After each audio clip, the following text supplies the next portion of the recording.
তোমাদের সাথে আলোচনা করব। তো তৃতীয় ক্লাসে আমি তোমাদের যেটা শেখাবো আসলে এক্স বর্জিত পদ নির্ণয়, কোনো রাশির এক্স বর্জিত পদ নির্ণয় এবং রাশিটির মান নির্ণয় করা। তো দেখো এই দ্বিপদী বিস্তৃতি এই অধ্যায়টা খুবই সহজ একটা অধ্যায়। এখানে দুটা একটা তিনটা চারটা সূত্র জানলে পুরো অধ্যায়ের অঙ্কগুলো ভালোভাবে করা যায়। গতদিন তোমাদের এক্স টু দি পাওয়ার 0 সহ এক্স টু দি পাওয়ার 10 সহ এরকম কিছু অঙ্ক করেছিলাম, জাস্ট এরকমই। এই অঙ্কগুলো এক্স বর্জিত পদ হচ্ছে মানে কি, যে পদে এক্স নাই, যে পদে এক্স নাই, তাহলে এক্স না থাকলে এক্স এর পাওয়ার কত থাকবে? কোন পদে এক্স বর্জিত পদ, এক্স বর্জিত পদ মানে যে পদে এক্স নাই, তাহলে এক্স না থাকলে এক্স এর পাওয়ার কত থাকবে? 0 থাকবে, এক্স এর পাওয়ার হবে 0। আচ্ছা, সেই পদগুলো আমাদের নির্ণয় করতে হবে। তো খুব সহজ অঙ্কগুলা, একটু মনোযোগ সহকারে দেখো। তো আমরা একটা অঙ্ক নিচ্ছি, এক্স বর্জিত পদ নির্ণয় করা এবং রাশিটির মান নির্ণয় করা। তো এক্স বর্জিত পদ আমরা নির্ণয় করতে গেলে একটা রাশি নিচ্ছি আমি এক্স স্কয়ার মাইনাস 2 প্লাস 1 ভাগ এক্স স্কয়ার টু দি পাওয়ার 6। এই রাশিটির এক্স বর্জিত পদ আমাদের নির্ণয় করতে হবে। আচ্ছা, আমরা অঙ্ক যদি সরিয়ে নিই, সরিয়ে লিখি এক্স স্কয়ার মাইনাস 2 প্লাস 1 ভাগ এক্স স্কয়ার টু দি পাওয়ার হচ্ছে 6। এই রাশিটির এক্স বর্জিত পদ এবং রাশিটির মান নির্ণয় করতে হবে। তো অঙ্কটাকে দেখো, আমাদের সাধারণত দ্বিপদী বিস্তৃতিতে কয়টি পদ থাকে? 2টি পদ থাকে, কিন্তু এখানে কয়টি পদ আছে? 3টি পদ আছে। তো আমরা রাশিটাকে কি করে নিব? সরল করে নিব। সরল করে নেওয়ার জন্য আমরা এখানে কি করতে পারি, আমরা এখানে এক্স স্কয়ার মাইনাস 2, এখানে x ইন্টু 1 ভাগ x প্লাস 1 ভাগ x এর হোল স্কয়ার, এটাকে আমরা দিতে পারি। দেখো তো সূত্র পড়ে কিনা।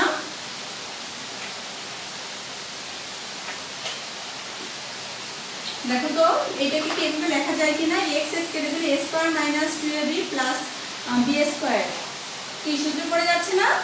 আচ্ছা, তো এটাকে আমরা কি লিখতে পারি? দেখো তো x মাইনাস 1 ভাগ x এর 1 ভাগ x এর কি হোল স্কয়ার, আর উপরে ছিল কত? এই যে পাওয়ার ছিল 6, এই পাওয়ার 6টা আমি এখানে লিখলাম। দেখো আমাদের দ্বিপদী বিস্তৃতিতে আমাদের পদ থাকে কয়টা? 2টা পদ থাকে। 2টা পদ যদি থাকে তো আমরা দেখো এইটা 3টা পদ। তো আমরা এখানে সরল করে নেওয়ার জন্য a square minus 2ab plus b square সূত্র করলাম। তাহলে এইটুকুকে লেখা যায় x মাইনাস 1 ভাগ x এর হোল স্কয়ার, আর উপরে আছে কত? পাওয়ার আছে কত? 6 আছে। তো আমরা এখানে কত পাচ্ছি? দেখো তো x মাইনাস 1 ভাগ x টু দি পাওয়ার, তাহলে 6 দুগুণে কত হচ্ছে? 6 দুগুণে 12। এই এখন এই যে দুইটা পদ চলে আসছে, এই দুইটা পদের আমাদের কি করতে হবে?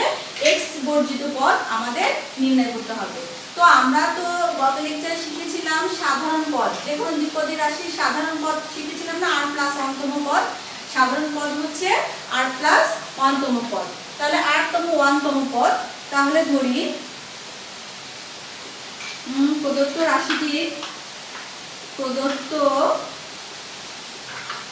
রাশিটির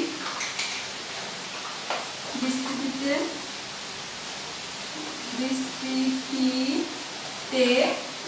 r প্লাস 1তম পদটি, এততম পদটি কি পদ? x বর্জিত পদ। x বর্জিত পদ, এটা আমরা ধরে নিলাম। তাহলে x বর্জিত পদ কি মানে? যে রাশির বিস্তৃতিতে কি নাই? x নাই। তাহলে x তখনই থাকবে না যদি x এর পাওয়ারটা কি হয়? 0 হয়। অর্থাৎ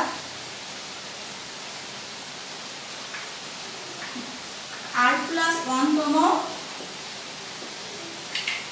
পদে কি বিদ্যমান?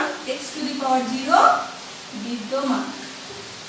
এই নিম্নের অঙ্ক আগে করেছিলাম। আগে এখানে x টু দি পাওয়ার 10 ছিল, x টু দি পাওয়ার 12 ছিল, x to the power minus 8 ছিল, সেভাবে ধরে করেছিলাম। আর এখানে x বর্জিত হলে কি হবে? x এর পাওয়ার কি হবে? 0 হবে, x এর পাওয়ার হবে 0। তাহলে আমরা এত x মাইনাস 1 ভাগ x টু দি পাওয়ার 12, এত এর বিস্তৃতিতে কততম পদ? r প্লাস 1তম পদ। তাহলে r প্লাস 1তম পদ কত হবে বলো তো? ছিল কত? ncr। তাহলে n এখানে কত আছে?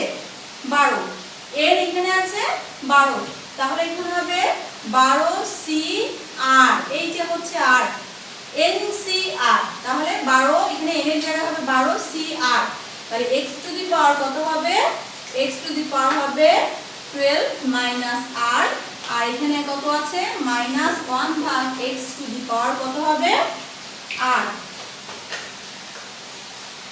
দেখো তো আমাদের এইটা মনে আছে তোমাদের a plus x to the power n এর r প্লাস 1 তম পদ কত ছিল, রাশিটা মনে আছে কিনা দেখো তো কত ছিল, ncr a to the power n minus r আর x to the power r, এইটা ছিল আমাদের সূত্র। মনে পড়ে কিনা দেখো, তোমরা যদি 19 সম্ভবত করেছো এই অঙ্ক বুদ্ধিপদী বিস্তৃতি, তাহলে ncr a to the power n minus r x to the power r। তাহলে আমাদের এখানে এই রাশির বিস্তৃতিতে এখানে হচ্ছে r, n হচ্ছে এখানে 12, তাহলে 12cr x টু দি পাওয়ার এই যে এই x, তাহলে x টু দি পাওয়ার কত হবে 12 মাইনাস r, আর এখানে আছে মাইনাস 1 ভাগ x, তাহলে মাইনাস 1 ভাগ x to the power r হবে। কি মনে পড়েছে সূত্রটা? আচ্ছা, তো দেখো আমরা এখানে একটু সরল করে যদি নিই, তাহলে এখানে কত পাচ্ছি, এখানে আমরা এই minus 1 two the power r টাকে আগে লিখে নিই, minus 1 two the power r, এই যে minus 1 two the power r, আর এখানে থাকলো কত 12cr, আর এখানে থাকলো x to the power 12 minus r, এখানে 12 মাইনাস r, আর এখানে দেখো x এর পাওয়ার আছে নিচে r, x এর পাওয়ার নিচে r আসে না, তাহলে এটা যদি উপরে নিয়ে যাই তাহলে কত আসে মাইনাস r। এটা তো বুঝতে পেরেছো সূচক? তো এখানে x এর পাওয়ার যদি r হয়, এটা যদি আমরা উপরে নিয়ে যাই তাহলে কত হয় মাইনাস r। তো এখানে আমাদের কত হলো minus 1 two the power r 12cr x to the power 12 minus 1। তাহলে আমাদের বলেছিলাম কি যে x এর যে পদটি x বর্জিত পদ সেই পদটা আমাদের নির্ণয় করতে হবে। তো এখানে দেখো x বর্জিত পদ মানে কি, এখানে x এর পাওয়ার 0, x থাকবে না, তাহলে এখানে x এর পাওয়ার আছে 0, x থাকবে না, আর এখানে x এর আছে কত 12 মাইনাস 2r, তাহলে এই দুটো কি হবে সমান হবে সূচক, তাহলে এই পাওয়ার দুটো সমান হবে, অর্থাৎ 12 মাইনাস 2r ইকুয়াল টু কত হবে 0 হবে, অর্থাৎ x থাকবে না 0 হবে। তো আমরা এখানে আমি একটু মুছে ফেললাম,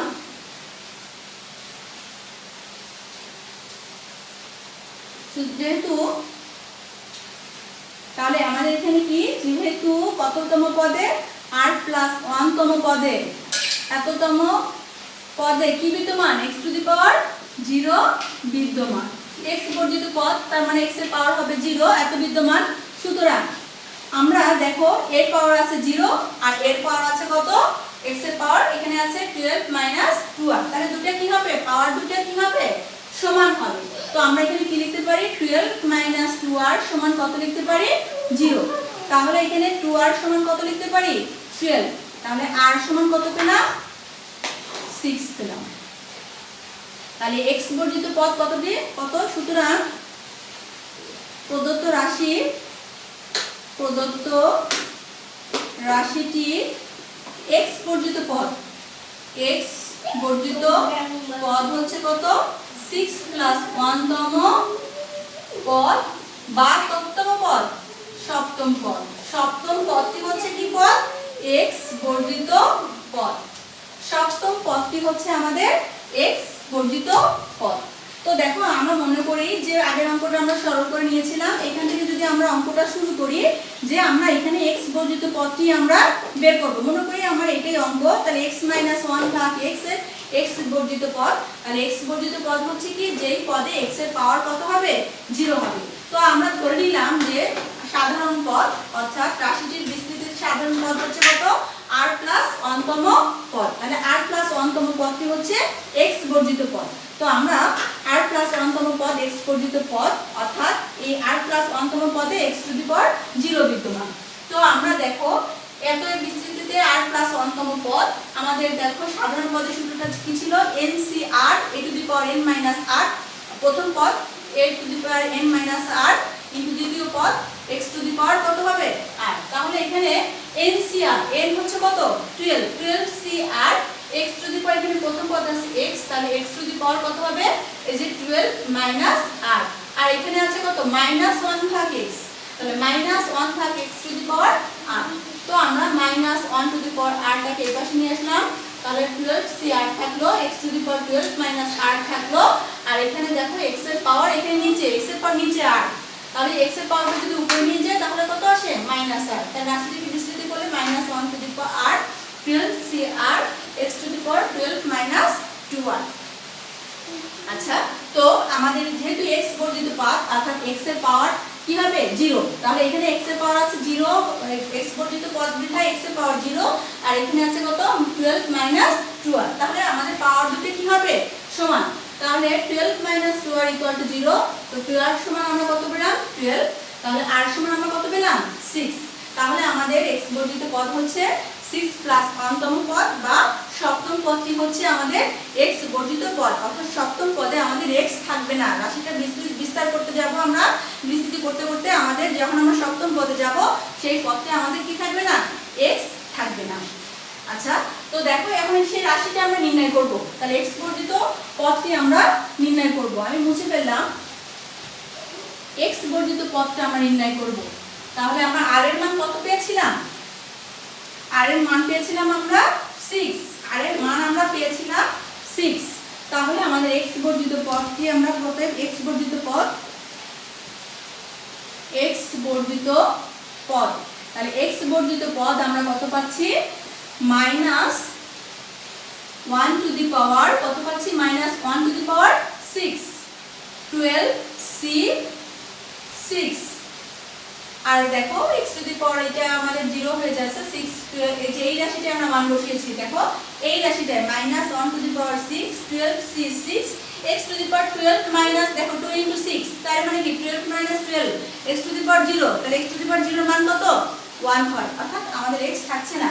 তো এইটা হচ্ছে আমাদের রাশি, তাহলে আমাদের মাইনাসের পাওয়ার যদি জোড় হয় তাহলে কি হয়ে যায়, রাশিটা পজিটিভ হয়ে যায়, মাইনাসের পাওয়ার যদি প্লাস হয় তাহলে রাশিটা পজিটিভ হয়, তাহলে এখানে থাকছে কত 12c6, এইটাই হচ্ছে আমাদের অ্যানসার। রাশিটির মান হচ্ছে 12c6, এটাকে আমরা বিস্তার করে যা পাবো সেটাই হবে আমাদের মান। এখন দেখো আরো একটা অঙ্ক তোমাদের দেখাচ্ছি,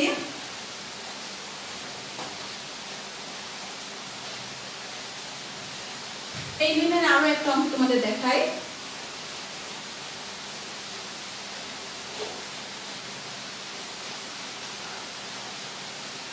(1 + x to the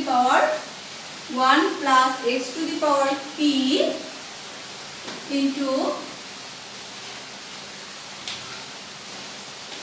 1 + 1/x to the power q, এই রাশিটি আমাদের x বর্ধিত পদ এবং রাশিটির মান আমাদের নির্ণয় করতে হবে। তো এই রাশিটাকে আমরা কি করে নিব, সরল করে নিব। দুইটা রাশি আছে, তাহলে দুইটা রাশি আমরা একই রাশিতে পরিণত করব, এক জাতীয় রাশিতে আমরা পরিণত করব।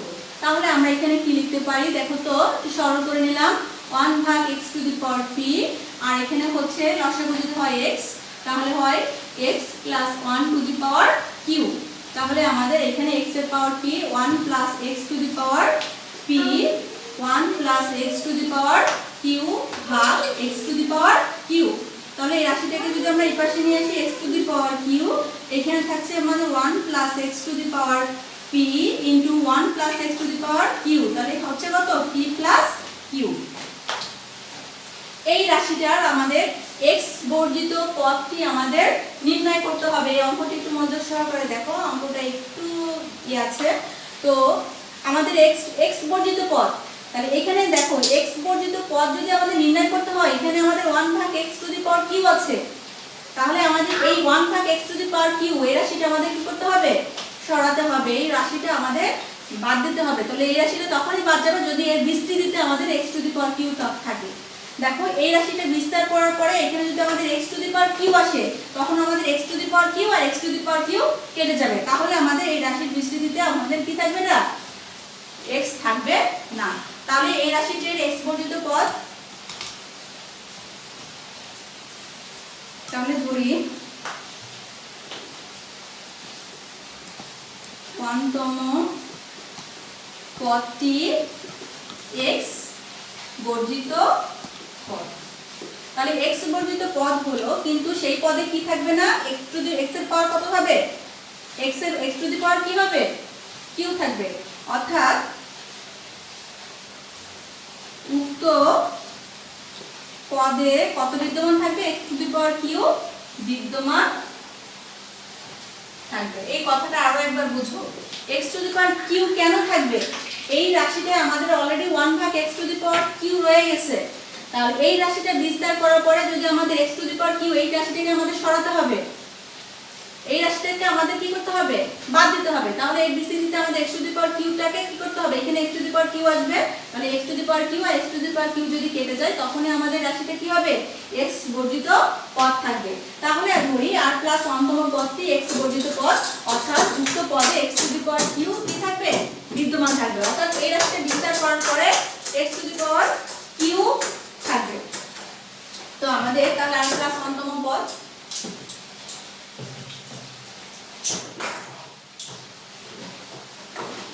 r প্লাস 1 তম পদ, তাহলে কত হচ্ছে আমাদের NCR। তাহলে n হচ্ছে কত? p plus q c r, আর এখানে হচ্ছে কত? x to the power r। দেখো তো এই রাশিটা আমরা তো জানি 1 plus x to the power n, এর n প্লাস 1 তম পদ হচ্ছে কত? NCR, আর x to the power r। তাহলে এখানে হবে কত? x to the power r। আচ্ছা, যেহেতু r প্লাস 1 তম পদে x to the power q বিদ্যমান, তাহলে এখানে x to the power q বিদ্যমান থাকবে। তাহলে এখানে x এর পাওয়ার হচ্ছে q আর এখানে x এর পাওয়ার হচ্ছে r। তাহলে এই দুটো কি হবে? সমান হবে। অতএব q r ইকুয়াল টু কত হবে? q। সুতরাং q প্লাস 1 তম পদটি x বর্জিত, q প্লাস 1 তম পদটি x বর্জিত পদ। তাহলে আমরা এখানে x বর্জিত পদ কত পেলাম? q প্লাস 1 পেলাম। এখন দেখো তো আমাদের এখানে তাহলে এই রাশিটির মান নির্ণয় করতে হবে, অর্থাৎ x বর্জিত পদটির মান, x বর্জিত পদটির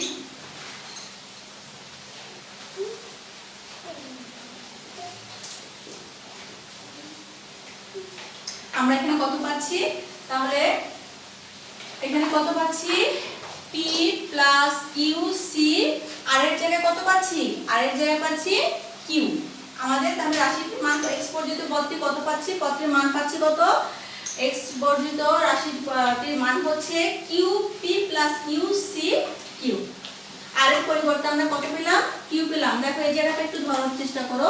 আমাদের এই রাশিটায় বিস্তৃতি করতে যে 1 plus x to the power p plus q পেলাম দ্বিপদী রাশি, আর তার সাথে একটি অতিরিক্ত পদ পেলাম x to the power q। এখানে দেখো x, এই যে x, এখানেও x আছে, তার মানে এই রাশিটাকে আমাদের তাড়াতে হবে। মানে এই রাশিটাকে তাড়াতে হলে এই রাশির মধ্যেও আমাদের এই রাশিটা থাকতে হবে, এই রাশি বিস্তৃতি করতে করে, অর্থাৎ x to the power q এবং x to the power q যদি কেটে যায় তখন এই রাশিটি কি হবে? x বর্জিত পদ হবে। তাহলে আমরা মনে করলাম যে r প্লাস 1 তম পদটি হচ্ছে x বর্জিত পদ। তাহলে আমরা অর্থাৎ উক্ত পদে কত থাকতে হবে? x to the power q থাকতে হবে, x to the power q থাকতে হবে।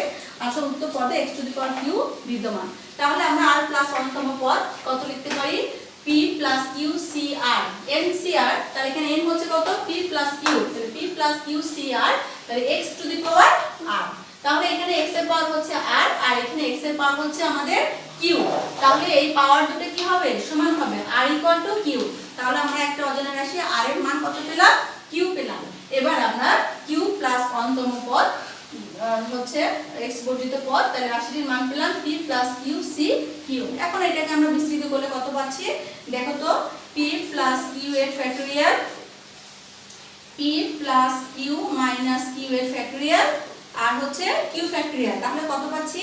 p প্লাস q এর ফ্যাক্টরিয়াল ভাগ কত পাচ্ছি? p factorial q factorial. আমরা এইভাবে রেখে দিলেও হচ্ছে आंसर আমাদের। আচ্ছা, একই নিয়মের অঙ্ক, x বর্জিত পদ নির্ণয় করো। তারপরে x এর পাওয়ার বিভিন্ন পদ দেওয়া থাকতে পারে, x to the power 12, x to the power 14, x to the minus 10, এরকম বিভিন্ন পদ রাশির মান দেওয়া থাকতে পারে। তো মানগুলো নির্ণয় করো। জাস্ট এখানে পাওয়ার x বর্জিত পদ হলে x এর পাওয়ার 0 হবে, আর যে পদটা নির্ণয় করতে হবে পাওয়ার যত থাকবে আমাদের আমাদের সেই পাওয়ারের এক্স এর পরে সেই পাওয়ার দুটো কি হতে হবে, সমান করে আমাদের আর এর মানটা নির্ণয় করতে হবে, যেটা আমি গত ক্লাসে দেখিয়েছিলাম। তারপর প্রথম পদ, দ্বিতীয় পদ, তৃতীয় পদ এগুলো নির্ণয় করো। তোমাদের আমি গত ক্লাসে শিখিয়েছিলাম। তো তোমরা যে পর্যন্ত করিয়েছি এগুলো একটু বাসায় প্র্যাকটিস করো। আগামী দিন ইনশাআল্লাহ তোমাদের আরো নতুন কিছু অঙ্ক তোমাদের শেখাবো। তো বাসায় সবাই বাসায় ভালো থাকো, নিরাপদে থাকো, স্বাস্থ্যবিধি মেনে চলো। আল্লাহ হাফিজ।